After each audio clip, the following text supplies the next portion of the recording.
way that the hind limb works is that the quadriceps group and the hamstrings group oppose each other. So at the hip, the hamstrings retract and quadriceps protract. At the knee, the hamstrings flex and the quadriceps extends. Okay, so this is a useful thing. And it makes sense. The quadriceps are on the front, hamstrings are on the back. Okay, a few more muscles. Gracilis is this thin sheet of muscle that lies along the inside of the thigh. You guys right here, this is the gracilis. And in humans, it's very thin, slender muscle, and gracile means delicate or slender, so it's called gracilis. Okay, that would be gracilis there, and hopefully we can see it beautifully. Yes, on the mink, there it is as well, this muscle here, gracilis. Okay, and on our rabbit, if I can figure out how to turn it over properly, it would be this here, this sheet of muscle, gracilis. Can you see that at all from where you are? So, again, that's very similar. Really, you can see most of these are really pretty similar among the different animals. I don't think you're going to have a huge amount of trouble if you learn them in yours well, and then you just go kind of checking in on another animal and make sure you can get oriented. I think you'll be okay. So that's gracilis. Then the other muscles on the medial side of the thigh, I guess we can look. Let's not try to look on this guy because his gracilis hasn't been cut. Her gracilis hasn't been cut, which makes it kind of hard to see. But we can look on this rabbit, I think, and get a better view. But this is the semitendinosus here, this one. And then this is semimembranosus. Okay, so those are part of the hamstrings group. And then there's a separation to be made in here that's sometimes a little bit tricky to get, but in front of that, we have a couple of muscles that are part of the adductor group of muscles. And the big one is called the adductor femoris, the adductor of the femur, of the thigh. Okay. And then there's a little one that's up in here called the pectineus.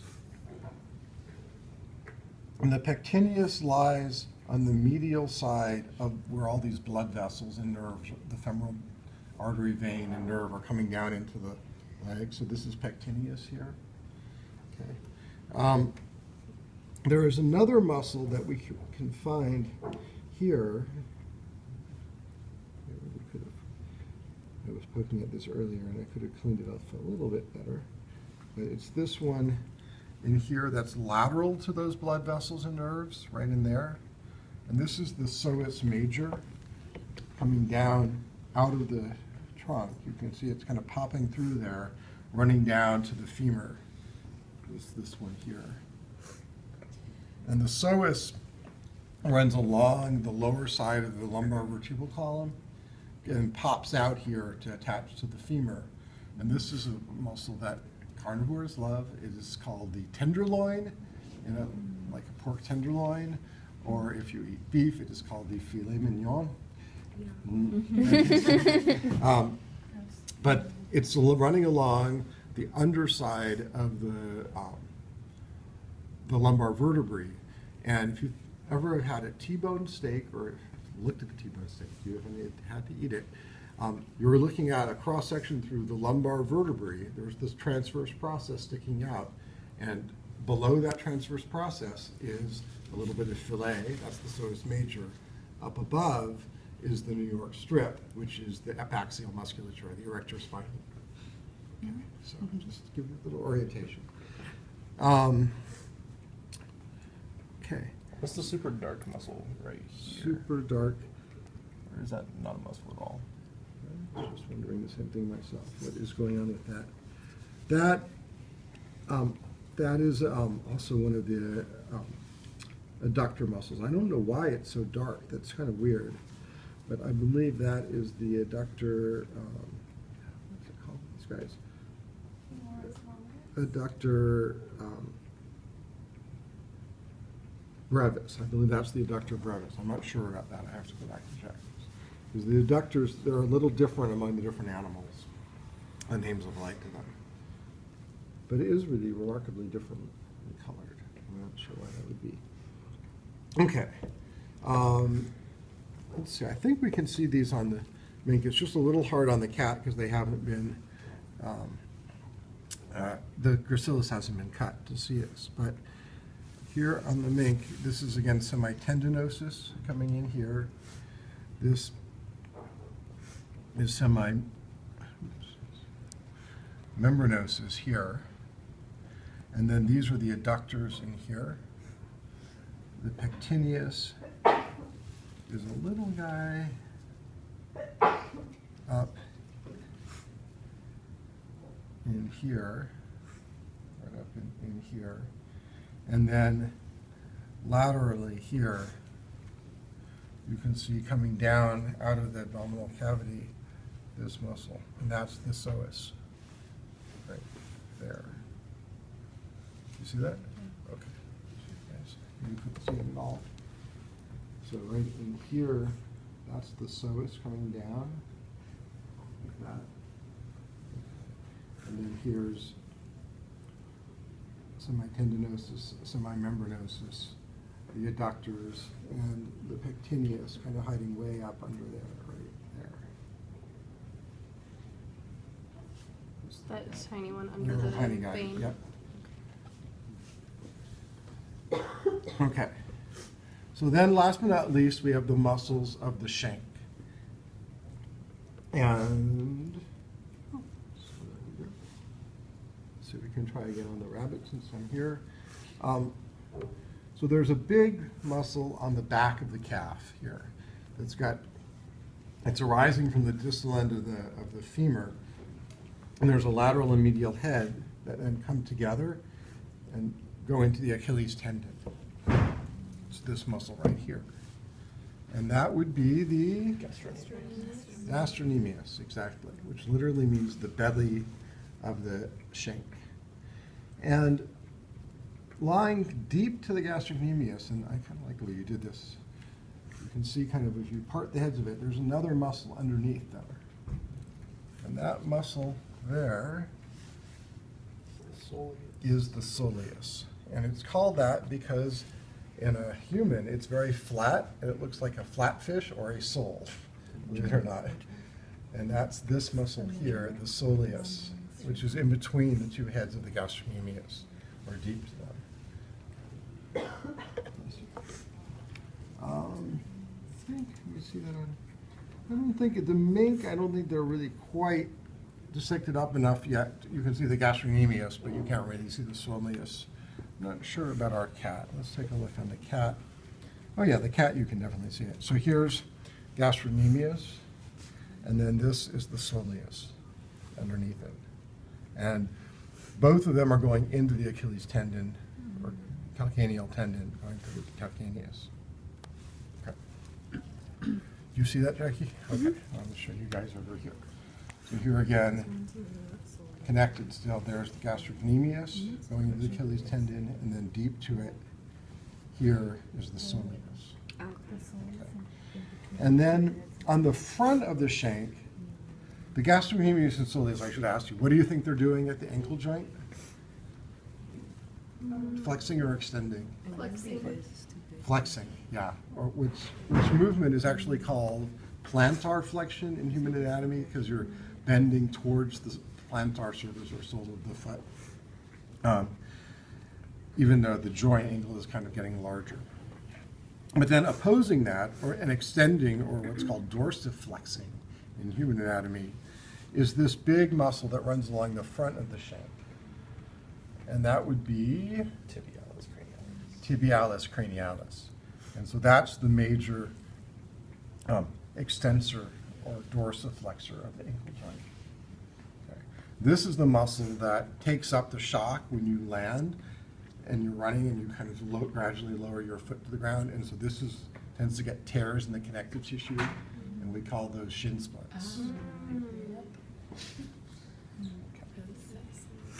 Okay. So it's a big muscle, and you can feel it in yourself. You can feel on the front of your shank the ridge, the anterior tibial crest, and just lateral to that, a big muscle mass, and that's the tibialis cranialis. Okay, and pretty obvious in all these other footers. You can see it as well. Actually, maybe that's obvious. It's there. Just got a little connective tissue on it, but it's this muscle right here on the rabbit and on the mink. Likewise, this big meaty one right along the front of the shank. So that's a good one too. Good one to put a pin in because really there's nothing else there on the front of the shank. Okay, so that's it for all the hind limb muscles. Okay. Not so bad. Easy for me to say. We're okay on time, aren't we? Got a few minutes? We've got 5 minutes. 5 minutes, okay, perfect. Cranial trunk muscles. There's a few cranial trunk muscles included on the list. And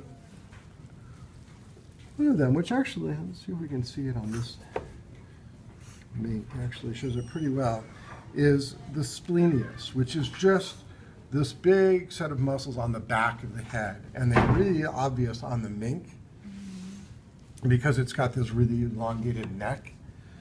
If you look in the cat, you have to look kind of way deep in here under the trapezius to see it. The trapezius has also been removed off this mink, which helps. And the same with the rabbit. You kind of look in the deep back part of the neck, and that's the splenius. We look in the rib cage area, and we can see the intercostals. I'm not going to try to show you because they're a little deep, but they're basically like the abdominal muscles. There's external intercostals that have fibers that run this way, internal intercostals that have fibers that run opposite way, and they run in between the individual ribs and are important largely for respiration when you're breathing. Okay. And then we get to the hypobranchial muscles, which I think we better do on our rabbit. Okay. So here we have our muscle coming from the sternum to the mastoid, so that would be the sternomastoid, and then from the clavicle to the mastoid, clidomastoid, so that's sternomastoid, clidomastoid, just for orientation's sake. And then there's some muscles that run along the underside of the trachea, and they're running from the sternum up to the hyoid, so they're called the sternohyoids. Okay. So there's a sternohyoid, and you can see that running along. It's dripping right here. Okay. And then, I'm not sure how well, it actually does show it here, a little bit messed up by the injection. But on this side, you can see there's a deeper muscle underneath the sternohyoid, this one right here. Do you see this muscle running along right there? And that's called the sternothyroid. And the sternothyroid runs from the sternum to the thyroid cartilage of the larynx. It's this one here. And then from the thyroid cartilage of the larynx to the hyoid, there is a thyrohyoid. So there's a sternohyoid, sternothyroid, and thyrohyoid, all running parallel to each other. Katrina doesn't like this.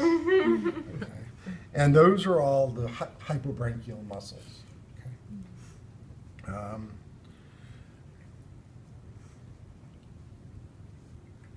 If we look between the rami of the lower jaw, what we can see is there's a sheet of muscle that runs across like this between the two lower jaws, and it looks a lot like the intermandibularis did in our shark or in our salamander.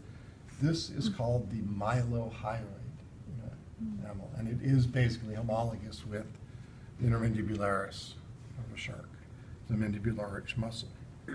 But on either side of that, you can see a big muscle running along like this, running forward to the inside of the mandible, and that is the digastric muscle, a muscle I mentioned in lecture that has both a mandibular arch and a hyoid arch contribution. That's the main jaw opening muscle.